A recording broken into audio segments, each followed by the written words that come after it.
Hi guys, Rahil here from Rustic Architecture, doing a compact granny flat in Campbelltown and in New South Wales. Now, I bought this material from Backyard Pods Australia. If you want to have more information, go to backyardpods.com.au. And if you want to know about the approval processes about the outbuilding and compact granny systems, then you can go to my website, which is rusticarchitecture.com.au. I'll show you what we did. In the last stage, as you saw, that we did the C-sections down there, and now I've laid the yellow tongue, which was like a 20 mm floorboard, and I've put like a basic 40 mm Wingtech screws there. If you can see these, then yeah, these are like just the basic Wingtech screws that I've put on my yellow tongue at the interval of 450 mm. And I'll give you a quick tour of what I did. Now, what I did actually, I've done these elevations up and I have braced them using these pine members. And if you can see, you need a couple of clamps like those ones, and I have screwed them up so that they stay intact, and I've clamped them very well. Now the elevations are in place and we are pretty much good to go for the color bonding. Now have a quick look. Now what I've used for my elevations is couple of like these ones, like above head 16 mm screws like these ones, just to put them all together.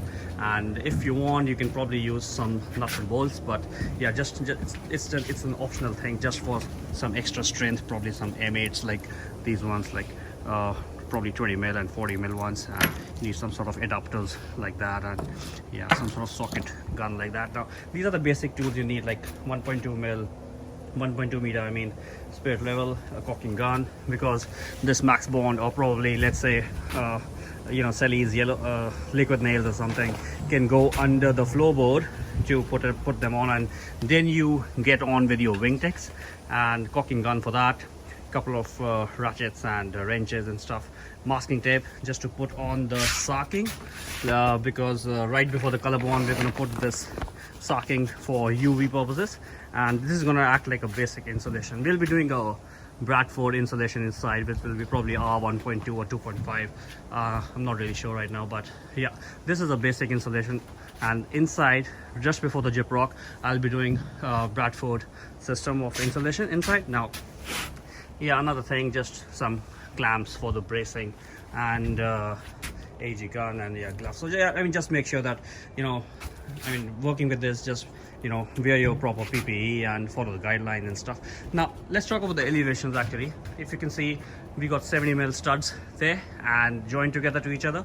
Now you just got to be very careful with your windows and door sizes, because you have to talk to your window and door installers, and you have to basically let them know what you're doing, and you have to leave the spacing and tolerances accordingly, so that you don't have to worry. For example, I have a bedroom, a 3 meter by 3 meter bedroom here, and I got a 1500 by 900 mm window. Now I'm keeping it as 936 by 1536, keeping an 18 mm tolerance there for my timber reveal to come on all four sides.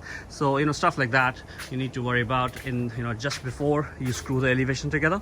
Similarly, I'm doing with this main entrance sliding door, and all the way to my toilet window there, which is a 636 by 636 now, based on the timber reveals and the tolerances.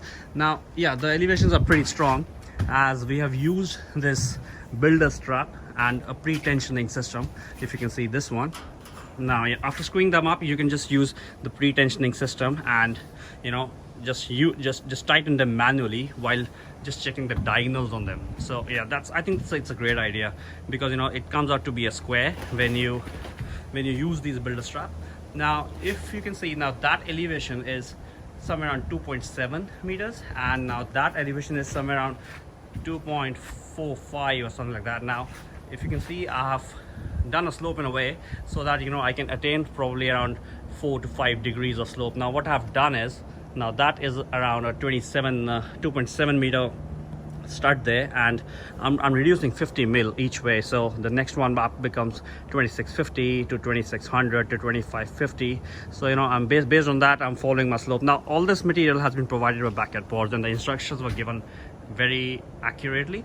and yeah, so it's gonna be a DIY for you basically, but yeah, you can always, you know, take some help from a handyman or someone. Now what is left? Yeah, so if you can see, I have started my roofing frame on, which we'll talk about in the next video. And yeah, so just give me one. And yeah, so I think we're pretty much covered here. And yeah, if you stay connected with me, I will join you next time. If you can see, actually, you know, this is the kind of a brace that I was talking about, using a pine frame and just a clamp like that. For now, I've just used my roofing frame just to brace this thing up, and just see the connection over there. You know, you have to be sure that this is solid as a rock, and yeah, so that it doesn't move.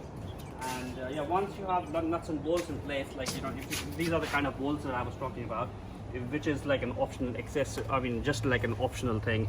I don't know if you want to do it, but it just gives a bit of extra strength. But otherwise, the kit that is provided with Backyard Quad Australia is pretty much good to go. You know, I mean, you don't need the bolts, but yeah.